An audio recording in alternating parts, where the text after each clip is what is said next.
All right, today's draft. Who are the people that were happiest to hear about the Dolphins' discipline? And I'm going to go first. We were talking about this during the break. Yeah, it's a great one. So look, Deshaun Watson and the Cleveland Browns, because that's the first time they've been mentioned in today's show. While the NFL is still in the 72-hour window for deciding whether or not to appeal to the NFL. It is amazing. The suspension, it completely knocked Deshaun Watson off the top of the stack at a time when it was all anyone was talking about, pivoted to this. That's why I say there's no coincidences.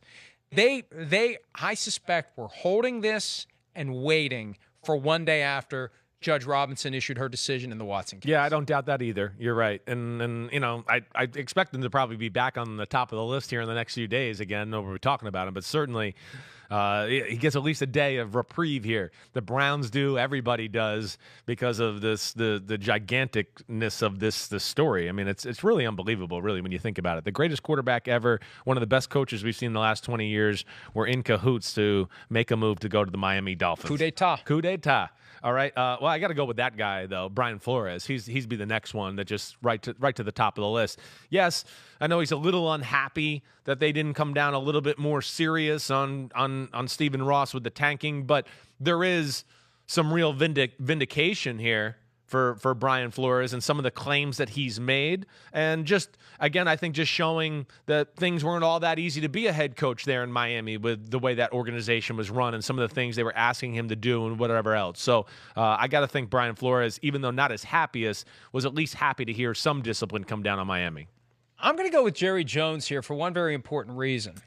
I think Jerry Jones previously was at risk of losing Sean Payton in 2023 to some other team that would have blatantly tampered with Payton and set it all up ahead of time before Jerry had a chance to say, I'm in or I'm not in. And I really do think, at least for this year, teams are going to be more careful, and there may be that team out there that is just reluctant. Like, say, the Chargers, because that's one of the teams that's been mentioned. Yeah. And let's say the Chargers are kind of in the playoff hunt, and they're not really inclined to try to get themselves in trouble, and we're not going to risk having this all blow up, and we're fine with Brandon Staley. We'll let this go.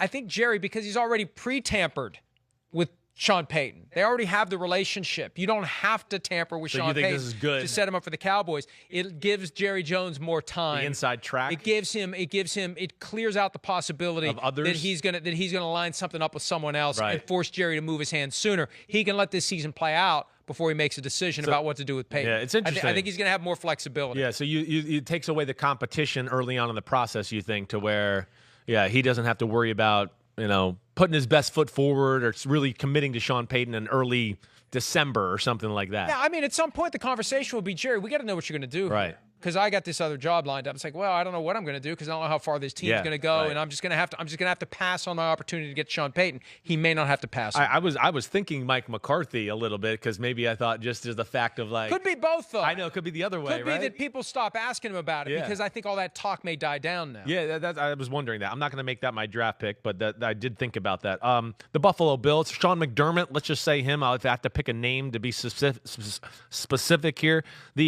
How could they not be happy? They're the team that's just taking control of the AFC East, right? They're looking to be a team with Josh Allen just starting the prime of his career where they're going, wait, we're going to build something and we want to be the kings of the AFC East for the next 5 or 6 years.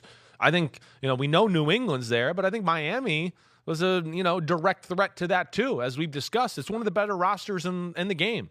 I mean, you can go through every position and go, whoa, whoa, whoa, whoa in Miami. The only question mark we got is really the quarterback position. They improved the O-line. That was the biggest part of but now, Buffalo, few assets taken away from the Miami Dolphins. I would think that, with a division rival like that made them feel good yesterday. I'm going to fuse two together on this one. I'm going to say Adam Gase and Joe Philbin, the two prior Dolphins coaches who were fired by Stephen Ross, because in hindsight, and I know that Gase went to the Jets and it was a disaster, but it just underscores the dysfunction that any head coach of that team under Stephen Ross has dealt with. So in hindsight, I think we go back and look at the win-loss record for those two guys and say, man, the degree of difficulty for both of them, working with Stephen Ross, the degree of difficulty higher than it'd be with a normally functioning owner and football team. Yeah, I hear you there. There's got to be something there with those two guys to look at it and go,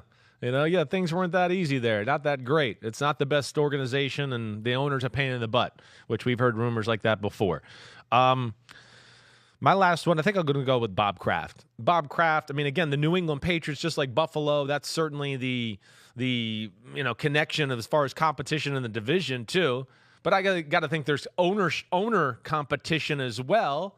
And I would think that, even though I'm sure Mr. Kraft knew it was coming to an end with Tom Brady and all of that, I got to think that he didn't love that maybe Stephen Ross and company were making a play at his quarterback, his prized possession, his, adopted son, Tom Brady, and the fact that they were so aggressively going after him and that, basically this put an end to that ever happening.